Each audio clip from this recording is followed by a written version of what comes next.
Hello, this is Waswo X Waswo coming to you from Udaipur. And I really had wanted to be in Delhi today for the Delhi Contemporary Art Week, but because of COVID and the checkpoints at the border, it became impossible for me to do. Anyway, I want to give a big thank you to the Delhi Contemporary Art Week, to Bhavna Kakkar and Renu Modi for exhibiting us at the event and for inviting me to speak here. So to get into it, I'm just going to share my PDF and we will start talking about this. Okay, here we go. I'm talking about recent works today. I'm not talking about collaborative processes or anything because I do that all the time. It gets rather dull, so I just want to talk about works. So the first thing I'll be talking about is a suite of 8 miniature paintings that we made that was called Dreams of the Nayaka. This is not on display at Beginner House. It's actually already sold, but I thought it was worth going through. Um, the Nayaka genre of miniature painting, and this is one from my collection, it's Bahari Nayaka, deals with the heroine. The Nayaka is the heroine who goes out and risks herself traveling through the night, through bad weather, snakes and demons, whatever, to meet her lover. And there's normally 8 genres of these Nayakas. So I decided to do the same thing. I worked with my usual collaborator, our VJ, who paints with me, and Shankar Kumawat, who does the border work. And together we made this beautiful suite. So in the first one, you can see me pining away for my lover, which is a typical image in Nayaka paintings. The second one, also typical Nayaka paintings, I'm getting my shower done, preparing to go out and meet my lover. Um, in the third one, it actually relates very much to the first one that I showed you that was in my collection. I'm walking through the night carrying flowers for my lover, but there is a demon lurking in the tree, a snake, and some strange man smoking a cigarette behind the tree. So we're obviously very much homoeroticizing this. Um, in the fourth one, I believe it is, I'm making a bed of flowers for my lover, which is also typical of Nayaka suites. In the fifth one, my lover has failed to appear. I'm feeling despondent, sad, and Rakesh has actually painted this in such a way, it was one of his touches, which I really love. He has me actually standing on top of 2 of the lotus buds that were supposed to meant for my lover, and I'm squashing them. So I'm obviously quite disheartened. I really love that touch that Rakesh added to the idea. Um, Now this is probably the central part of this suite. It's where I'm leaning against a tree. I'm obviously crying. I'm very, very sad. And you see 2 people. Now, one is my actual partner, Thomas, who now lives in Bangkok. And he's out there in the jungle, sort of groping an Indian man. And it begs the question, was I walking to meet Tommy in the woods, Kaka, or was I walking to find this Indian man? Is what I'm experiencing, is it jealousy or is it envy? So this is some of the ways that we twisted this Nayaka suite. Then you see me at the side of the river, once again, very despondent, throwing a lotus blossom into the river, maybe with a hint that it'll be reborn at some point. And finally, you see me taking my longtime partner, Thomas, by the hand and leading them back to the lights of the city in the distance, with the implication that we're together again. So that is our Nayaka suite. It's beautiful. It's sort of typical of what you think of when you think of Waswo X Waswo and RBJ. Now the next suite, which is on display in the Gallery Espace section of Beginner House, is called the Intruder. And this is very different than our norm. What I did is I took the suite of lithographs by a man named George Franklin Atkinson, who had written a book. He was a British man. He had written a book in 1860. He also did the illustrations. It was called Curry and Rice, and it was a satire. It was at a point when the British in India had been in India long enough that I feel that they sort of realized their own ridiculousness and how ridiculous they were coming to this foreign country trying to colonize it, and just how ridiculous the whole thing had become. So I took these lithographs, and with Rakesh, we made satire of the satire. So in this cover page, you see me talking to the woman on the horse, but if you notice my left hand, I believe I'm poking the butt of the Indian man who's tending to the horse. And this sets the mood throughout this whole series. Some of them are very simplistic. Here you can see George Franklin Atkinson's own satire with this very fat British man having his topi and his coat put on by his two servants. But I've put my hat and the red tie upon the chair, the water bottle and the shoes, implying that I am also a part of this scene. I find Atkinson's series very interesting because in ways I relate to it, in ways I think he was maybe doing somewhat what I am doing now, but obviously in a different way. In this one, you see a British man sitting on a lounge chair of some sort. You have two Indians in the lithograph, one opening up a bottle of wine, very much in a servant mode, but another sitting at his side, sort of conversing him, looking over a book that he's reading. And I could imagine this as a scene from my own house. I could see the person opening the bottle of the wine, maybe like Jay Prakash, who's been my longtime houseboy, I want to say, but he's been more than that. I call him an assistant in so many ways. And the one sitting next to this man in this lithograph could possibly be somebody like Ganpat, sort of a confidant and advisor, somebody who I share things with and who helps guide me through the cultural landscape. Rakesh and I have inserted myself laying at the bottom of this image, drinking from the water bottle, implying that even though there's some similarities between my life and this life that Atkinson was expressing, I'm much more casual, I'm much more comfortable, and so the whole thing becomes rather comic. Um, this one too, you have all the people reading their newspapers, going over their accountants, and I'm standing there looking at a mobile phone. So I'm sort of traveling back in time, excuse me, in these lithographs, and in traveling back in time, I'm bringing some elements of the future with me. In fact, in one of these, we have a KFC bucket of Kentucky Fried Chicken. Um, so they become humorous on multiple levels, but we also subvert them. Sometimes I feel I kind of harmonize with these works by Atkinson, and sometimes we subvert them. And this is definitely a subversion. So here I am with a French poodle, and I've joined this very macho, muscular fox hunt that's going on that the British are holding with the help of their Indian assistants or employees. And the insertion of me and my poodle just sort of makes the whole thing ridiculous, or makes me ridiculous possibly, but it's a subversion of the image. And then in this one, which is rather a continuation, we have British men out hunting the wild boar, and my French poodle has gotten away from me and is running, scared, and I'm running after the poodle, perhaps worried about whether or not he's going to be mistaken for the wild boar. Um, some of these become rather poignant if you look at them sequentially. So here you have all the British people surrounding a table, wining, dining, they're all in their fine clothes. And you'll notice every Indian person in this photograph is standing. They're all attendees to the British banquet.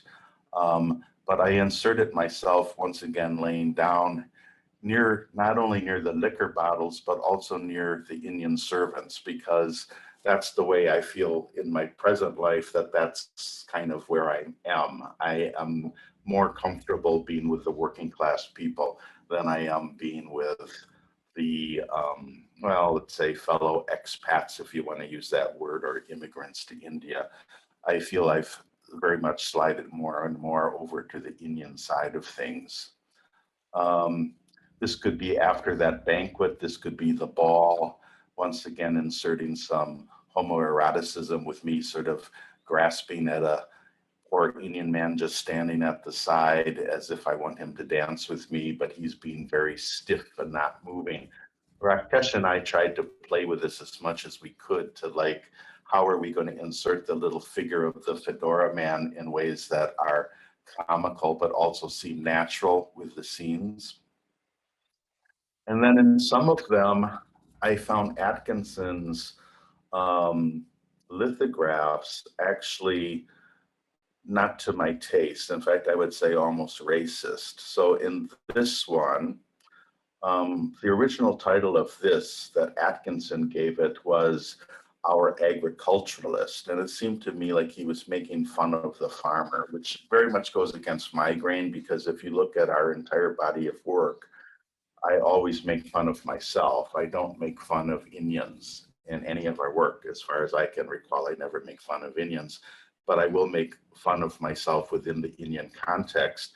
And I think Atkinson was doing a lot of that in Curry and Rice. I think he was making fun of the British, but sometimes he crosses this line and he makes fun of the Indians themselves. So here we have this image of the farmer who's obviously rather emaciated, poor, not doing well.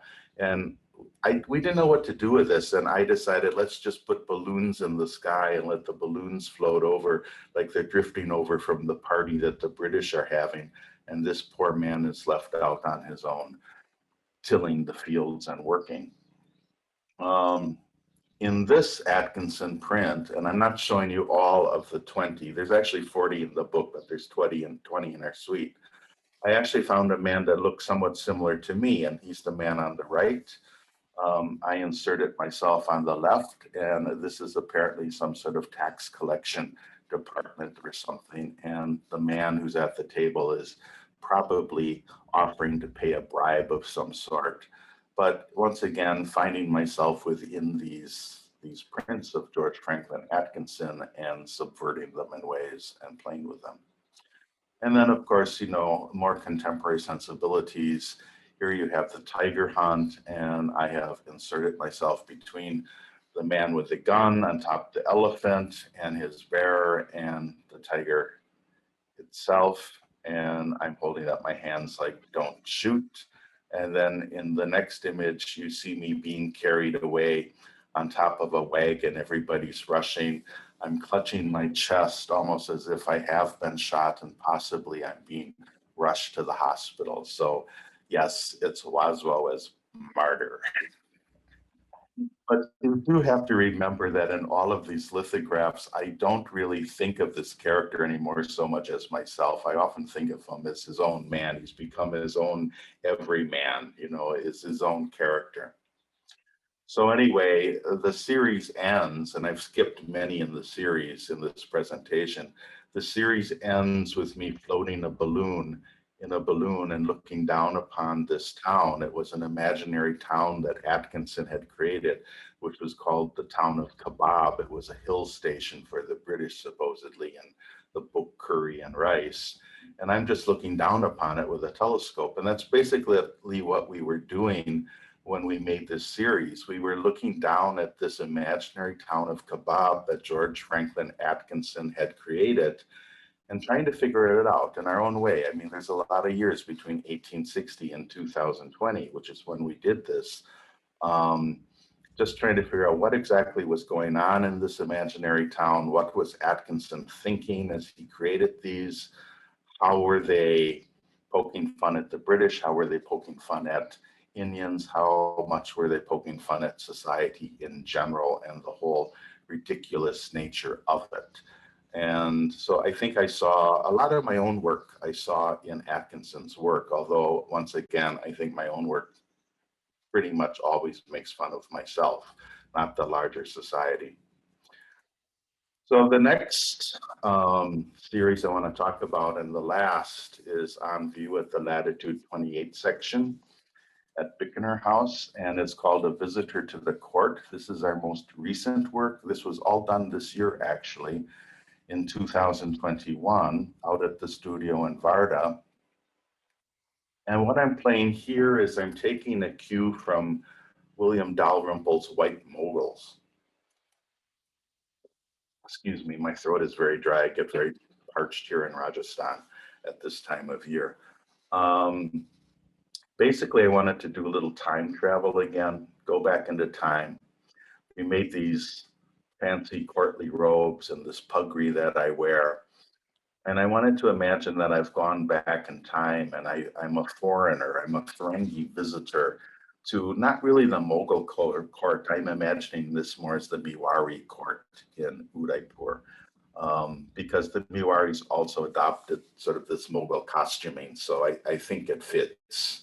And as you can see from the background, you have Jagmandir there in the background, which is definitely sets it in Udaipur. But you can see initially I'm acting as sort of the tourist. You know, I might be back in time, but the response is the same, sort of in awe of things, sort of juggling things, looking at everything through these little antique binoculars, trying to figure out the situation. And once again, I'm doing the same. And of course, the Indian onlookers, you know, the Desi people who are living here, and maybe are members of the court, you know, they're taking note of this intruder, once again, an intruder into their space, trying to figure out who and what he is. And I should say right away, when I talk about the court, here's another one where I'm kind of just in awe of everything, I would say. And I'm sort of like, oh, look at all of this I seem to be saying. And maybe I'm feeling more comfortable. Now I'm sitting in a chair. Now somebody is offering me wine. Obviously, I've sort of ingratiated myself somewhat into the court, which begs the question, what is the court? Is it an actual Miwari court or Mughal court? Part of my idea behind this was actually thinking of the court as the art scene itself, because I've become a bit of a foreign Ferengi intruder into the Indian art scene. In many ways, I've been accepted. There's a coterie of people who don't accept me still to this day. But I do largely feel accepted within the Indian art world. So the court might be the court of art world elite, let's say, and I'm trying to find my place within it.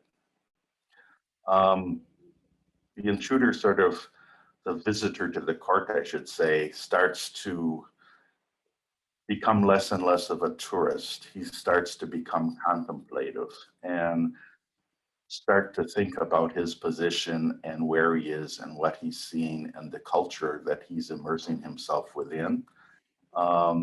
And I should mention right away, these photographs are painted by actually three people. There's Rajesh Soni, my longtime collaborator, who's hand tinting the backgrounds.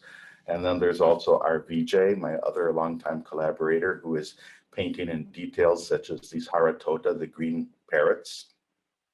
And then there's also Dalpat Singh Jinger, who's been our assistant for about 5 years. He doesn't get mentioned a lot, but he does a lot of work. And he's also painted quite a bit in some of these grasses and things you see on the bottom. This is largely Dalpat's work. So there's three artists involved, and we talked about it, and we decided we would exhibit them solely under my name this time because crediting three artists becomes difficult. Although on the back, you'll find the signatures of Rakesh and Rajesh on the back of these. Here I am once again in the court. I'm sort of in a meditative state, I would say. This almost gets trippy. Perhaps I'm enjoying some opium or some ganja, but there's also this feeling that the nature is coming inside and realizing the connection that the court itself has with the surroundings. You cannot separate the court or the palace. If you want to talk about it figuratively, you can't separate it from the wider environment that we all live in. And so that's part of what I'm expressing here. I get comfortable. I get comfortable within this new scenario. I start noticing things, observing things on my own, to the point that I point things out on my own. And I say, look at that. I become an observer who feels confident enough to make my own calls, my own judgments sometimes, and say, have you ever noticed that before?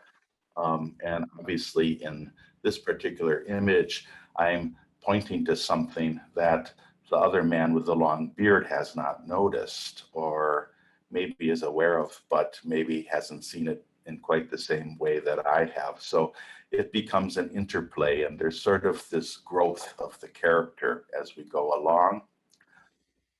Um, Here I'm playing with the notion of photography itself, because now we're showing the white edges of the backdrop as it hits the grass at the bottom of the picture.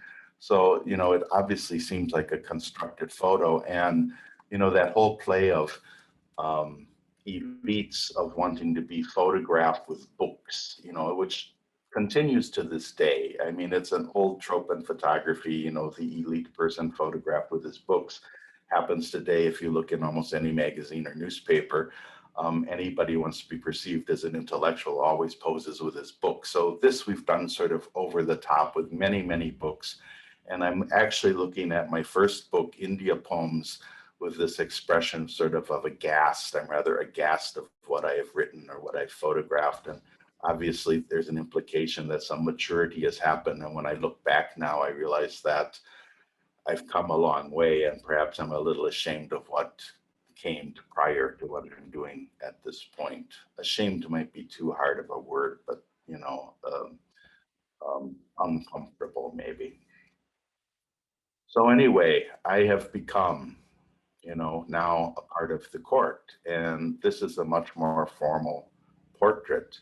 And the emphasis is again on that whole process of photo making.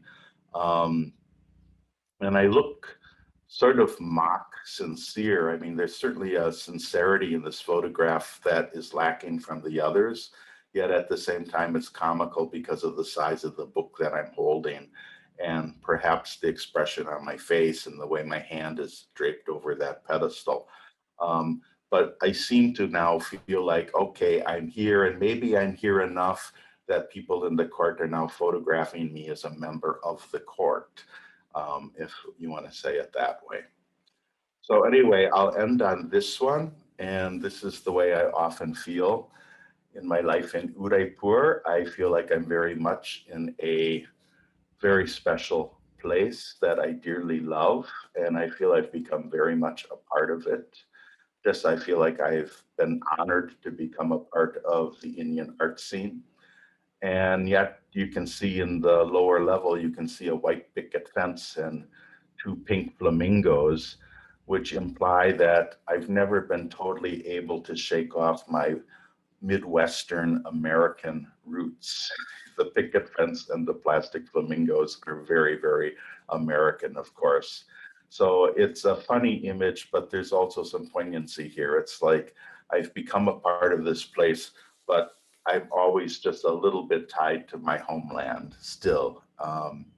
So that's my presentation, and I hope you enjoyed it. Obviously, we went through a lot in a very short time. I hope I kept it within the 20 minutes. And thank you a lot for listening, and I hope you have a good conversation about this. Goodbye.